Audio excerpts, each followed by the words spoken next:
Okay, class, before we begin, let us take a moment to pray. Sa ngalan ng Ama, ng Anak, at ng Espiritu Santo. Amen. Almighty God, you are the source of life. We thank you for all the blessings you have given to us. Thank you for giving us another day to learn something new. Clear our mind and help us focus. Guide us and our teacher as we study and create new learning experiences. We pray in the name of Jesus Christ. Amen. Sa ngalan ng Ama, ng Anak, at ng Espiritu Santo. Amen. Magandang hapon sa inyong lahat, grade 7. Ako nga pala si Teacher Jen, ang magiging guro ninyo sa araw na ito. For the attendance, it will be checked through the attendance checker. Ngayon ay babasahin ko ang mga panununtunan sa klase. We have 4 A's. Una, ayos. Ayusin ang lugar ng pag-aaral. Pangalawa, atensyon. Mag-focus sa video. Pangatlo, intindihin at unawain ang leksyon. At pang-apat, itala o tandaan ang mahahalagang kaalaman. And before we proceed, let's have a quick energizer na tinatawag nating kamay para sa karapatan. For the instructions, makikita sa screen ang mga pahayag. Kung ang pahayag ay tungkol sa karapatang pantao, itaas ang kanang kamay. Kung ang pahayag naman ay hindi tungkol sa karapatang pantao, itaas ang kaliwang kamay. Bibigyan lamang ng 2 segundo upang magtaas ng kamay. Okay, so are you ready? Okay, let's start. For the first one, ang mga batas na nagpoprotekta sa mga karapatan ng mga tao tulad ng karapatan sa edukasyon, kalusugan at kalayaan. 1, 2, itaas ang kamay. Okay, let's see if your answers are correct. Very good! Ito ay karapatang pantao. Kaya itaas natin ang kanang kamay. Very good. Let's have the next one. Ang pagpaparusa o pagpatay sa mga tao dahil sa kanilang opinyon o pagiging kritiko sa pamahalaan. 1, 2, itaas ang kamay. Okay, let's see if your answers are correct. Very good! Ito ay hindi karapatang pantao. So, ito ay kaliwang kamay. Very good. Let's have the next one. Ang bawat tao ay may karapatan sa kalayaan at seguridad ng kanilang buhay. In 1, 2, itaas ang kamay. Okay, let's see if your answers are correct. Very good! Ito ay karapatang pantao. Kaya ito ay kanang kamay. Good job, everyone! Now, I'm gonna present to you the content standard na ipamamalas ng mag-aaral ang pag-unawa at pagpapahalaga sa papel ng ASEAN sa pagtugon sa mga hamon at pagkakamit ng likas kayang pag-unlad ng mga bansa sa Timog Silangang Asya. For the performance standard, ang mag-aaral ay nakabubuo ng advokasya na nagsusulong sa pagpapahalaga sa papel ng ASEAN tungo sa pagkakaisa at pagharap sa hamon ng likas kayang pag-unlad at karapatang pantao sa Timog Silangang Asya. Now, for the learning competency, natatalakay ang layunin, kasaysayan, estruktura at ilang tagumpay ng ASEAN. For the intended learning outcome, natutukoy ang mga tagumpay ng ASEAN sa pagkamit ng kaunlaran at kapayapaan sa rehiyon. Pangalawa, nakapagbibigay ng saloobin tungkol sa kahalagahan ng pagkakaisa sa ASEAN at sa rehiyon ng Timog Silangang Asya. Pangatlo, nakasusulat ng isang maikling refleksyon tungkol sa mga tagumpay ng ASEAN sa pagkakaisa at pag-unlad ng mga bansa sa rehiyon. Okay, let's have our first activity, overview check.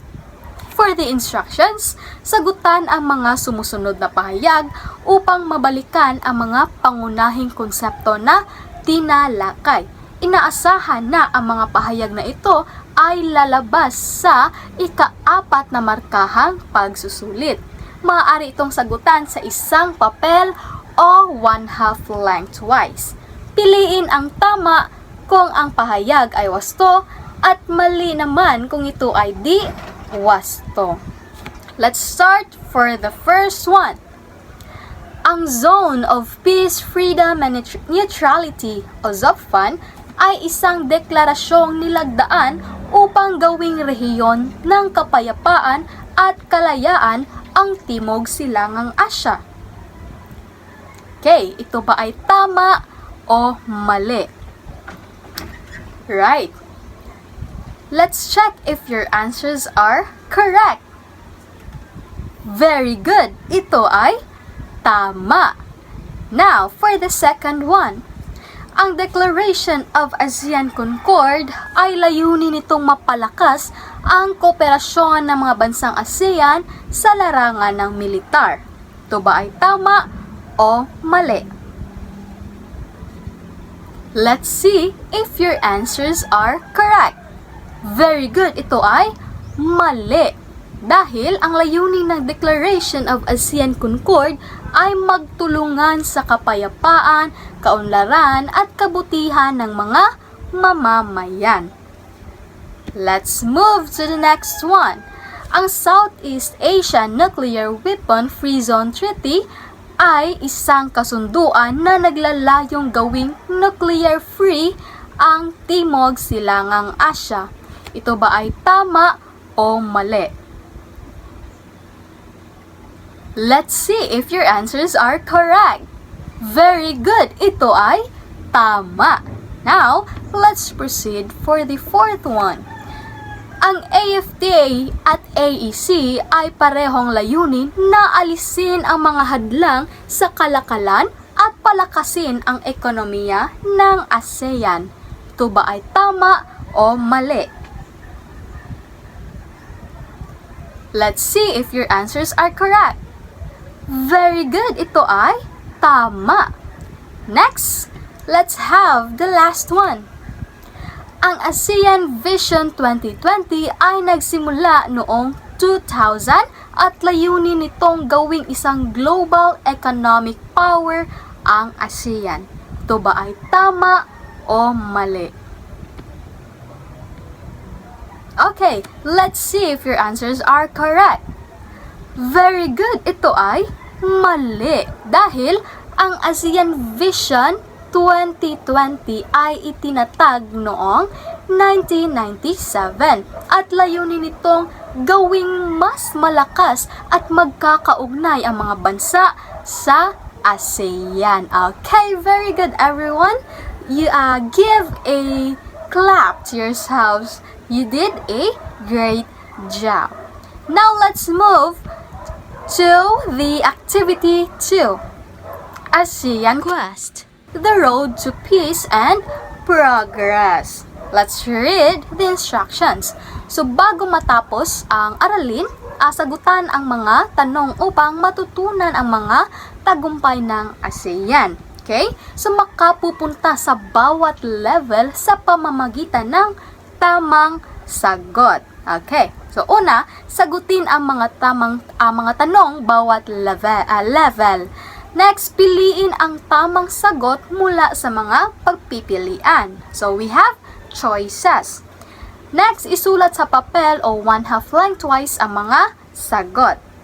Next, makapupunta sa susunod na level kapag tama ang sagot. And lastly, makinig ng mabuti upang matuto. Okay, let's start for the level 1, the foundations of ASEAN. Okay, so welcome to the first level. So, you need to answer these basic questions to begin your journey. Okay, number 1. I'll just give you 3 seconds to answer, okay? Okay, number 1, ano ang layunin ng ASEAN Economic Community o AEC? A. Magtayo ng mga pabrika sa rehiyon. B. Palakasin ang kalakalan at ekonomiya ng mga bansa sa ASEAN. C. Magkaroon ng mga kasunduan sa militar sa mga bansa ng ASEAN. Letter D. Magsagawa ng mga programa para sa mga mahihirap na bansa sa ASEAN. Okay, let's see if your answers are correct.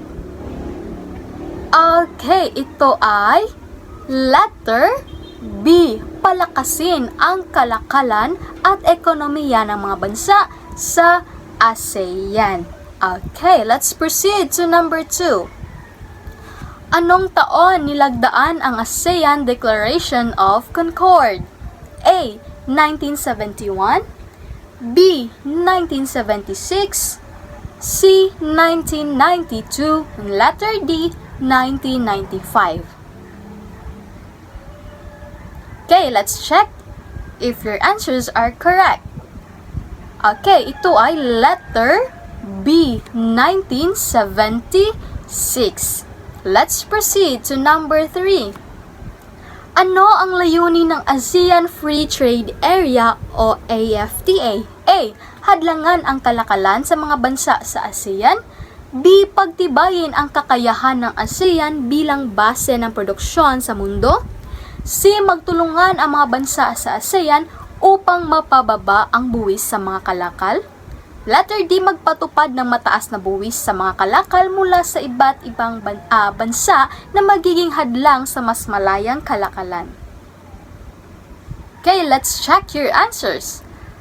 Ito ay letter C. Magtulungan ang mga bansa sa ASEAN upang mapababa ang buwis sa mga kalakal.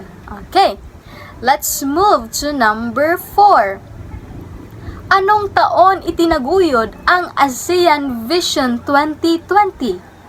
A. 1990, B. 1997, C. 2003, B. 2020. Okay, let's reveal the answer. Okay, ito ay letter B. 1997. Very good. Let's move to the number 5. Paano makikinabang ang mga lokal na negosyo mula sa ASEAN Economic Community? A. Pagpapalakas ng militar upang protektahan ang negosyo. B. Pagtigil sa lahat ng kalakalan sa mga bansang hindi kasapi ng ASEAN. Letter C. Pagtangkilik sa mga lokal na produkto at pagpapalakas ng export sa mga bansang kasapi ng ASEAN.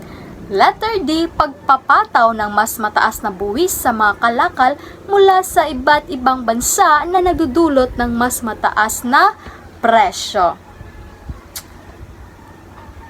Okay, let's reveal the answer. Alright, ito ay letter C. Pagtangkilik sa mga lokal na produkto at pagpapalakas ng export sa mga bansang kasapi ng ASEAN. And now, let's move to the level 2, ASEAN's goals and achievements. So you've advanced to level 2. Now, let's dive deeper into the goals and accomplishments of ASEAN. Okay, number 6, let's continue. Ano ang layunin ng Southeast Asian Nuclear Weapon Free Zone? A. Palakasin ang militar ng ASEAN.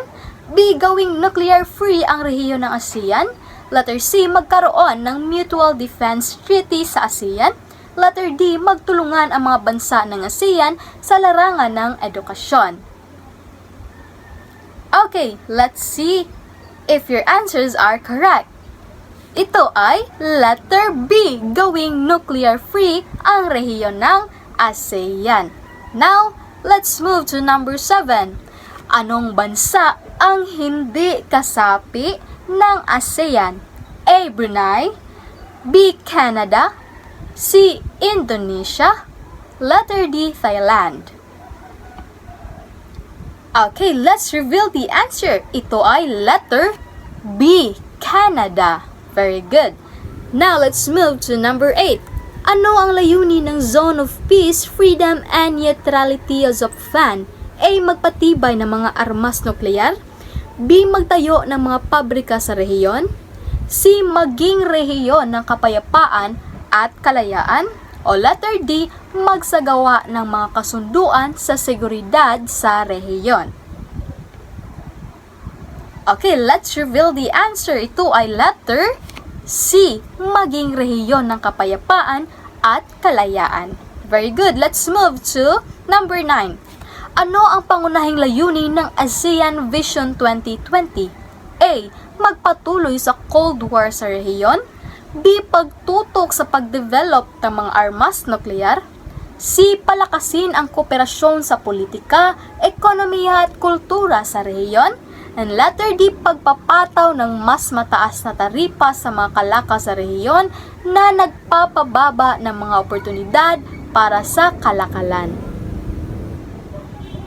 Okay, let's reveal the answer. Ito ay letter C. Palakasin ang kooperasyon sa politika, ekonomiya at kultura sa rehiyon. Now, let's move to number 10.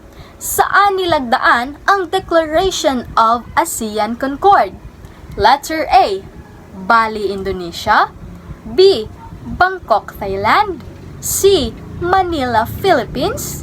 Or letter D. Kuala Lumpur, Malaysia. Okay, let's reveal the answer. Ito ay letter A. Sa Bali, Indonesia. Okay, now, let's move to level 3, the future of ASEAN. So, you've reached level 3. So, time to look ahead and envision how ASEAN can continue to progress. Okay, let's continue. Number 11. Anong taon nilagdaan ang Declaration on the Zone of Peace, Freedom, and Neutrality o Japan? Letter A. 1971. Letter B, 1976, C, 1992, or letter D, 1995. Okay, let's reveal the answer. Ito ay letter A, 1971.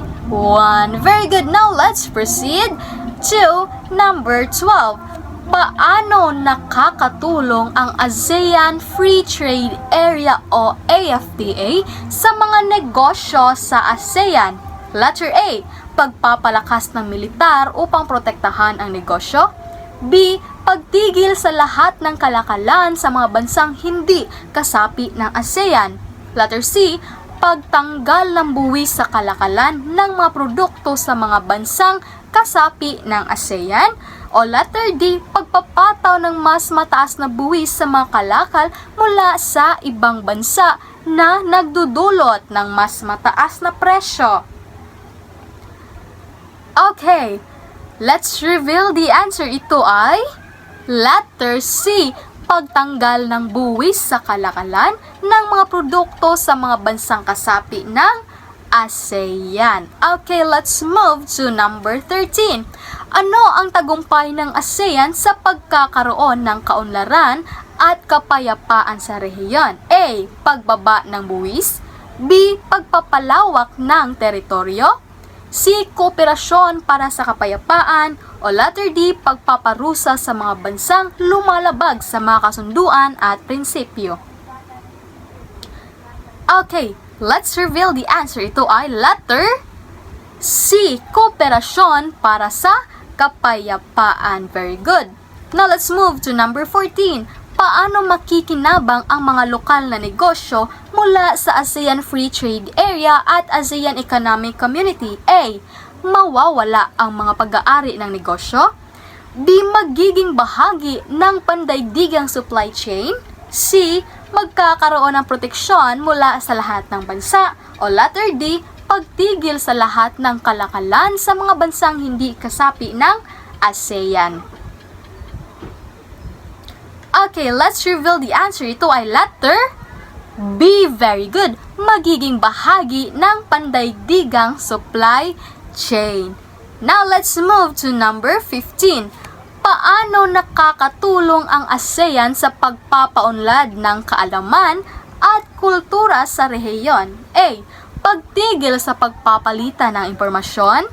B. Pagpapalakas ng militar upang ipagtanggol ang kultura. C. Pagpapalakas ng kooperasyon sa larangan ng edukasyon at kultura. D. Pagpapataw ng mga tariffs sa mga kalakal mula sa mga bansang kasapi ng ASEAN. Okay, let's reveal the answer. Very good. Ito ay letter C. Pagpapalakas ng kooperasyon sa larangan ng edukasyon at kultura. Okay, very good everyone. At dito natin magagamit ang SDG 16, ang Peace, Justice, and Strong Institutions. Dahil ang kapayapaan, katarungan, at matitibay na institusyon ang nagsisilbing pundasyon ng matatag na rehiyon. Okay? So, congratulations, grade 7. Let's move to activity 3. So, we call it respect and reflect. Okay, so let's read the instructions. Gumawa ng maikling refleksyon tungkol sa mga tagumpay ng ASEAN sa pagkakaisa at pag-unlad ng mga bansa sa rehiyon. I-reflect ang inyong natututunan at kung paano nakakatulong ang mga tagumpay ng ASEAN sa buhay at ekonomiya ng mga bansa sa Timog Silangang Asya. Isulat sa isang buong papel na hindi bababa sa 5 pangungusap. Okay, so upang matulungan kang magsimula sa paggawa ng iyong refleksyon, narito ang ilang gabay na tanong na maaari mong sundan. So, gabay na tanong. Una, ano ang mga pangunahing tagumpay ng ASEAN na nakatulong sa pagkakaisa at pag-unlad ng mga bansa sa rehiyon? Next, sa iyong opinyon, paano nakakatulong ang pagkakaisa sa ASEAN sa pagpapalago ng ekonomiya ng bawat bansa sa rehiyon? Lastly, sa iyong pananaw, bakit mahalaga ang patuloy na pagkakaisa at kooperasyon ng mga bansa sa ASEAN para sa hinaharap na rehiyon? So, ito ang mga gabay na tanong upang makagawa ka ng iyong maikling reflection. Now, for the rubrics, so nilalaman at pag-unawa, may malinaw at kumpleto ang pagtalakay sa mga tagumpay ng ASEAN at epekto nito sa rehiyon. So, may 8 puntos. Pagpapahayag ng personal na pananaw. So, pinapakita ang sariling opinyon tungkol sa kahalagahan ng mga tagumpay sa ASEAN. May 6 na puntos. Gramatika at estruktura. Wastong gamit ng gramatika at tamang estruktura ng pangungusap. May 3 puntos. At kaagapan sa pagpasa. So, naisusumite ang gawain bago sa takdang oras. So, may 3 puntos at may kabuang 20 points, okay? So, regarding with the kaagapan sa pagpasa, so, pwede niyo itong i-submit sa akin, no? During the AP time, 2:40 to 4:30, okay? Now, I'm gonna leave you these values. So, paano ito na iko-connecta, no? Sa ating talakayan ngayon. So, we have responsibilidad, pagpapahalaga, pagkakaisa, at pagpaplano. So, ang tagumpay ng ASEAN ay bunga ng responsibilidad ng bawat bansa. Then, pagpapahalaga sa pagkakaiba-iba, pagkakaisa sa mga layunin, at maayos na pagpaplano para sa kapayapaan at kaunlaran ng rehiyon. Okay. Now, for your advanced reading, so maghanda at mag-aral lang mabuti, okay? Para sa nalalapit na ika-4 na markahan na magaganap sa ika-6 ng Mayo taong 2025, okay? So, mag-aral ng mabuti. And I'm gonna leave you this quote. Ang tunay na tagumpay ay hindi sa yaman, kundi sa pagkakaisa at pag-unlad ng bawat isa, by Jose Rizal. And that would be all for today's session, grade 7. Thank you for your active listening. Good luck and God bless on your upcoming exam. Once again, I am Teacher Jan, Goodbye, grade 7, and see you around.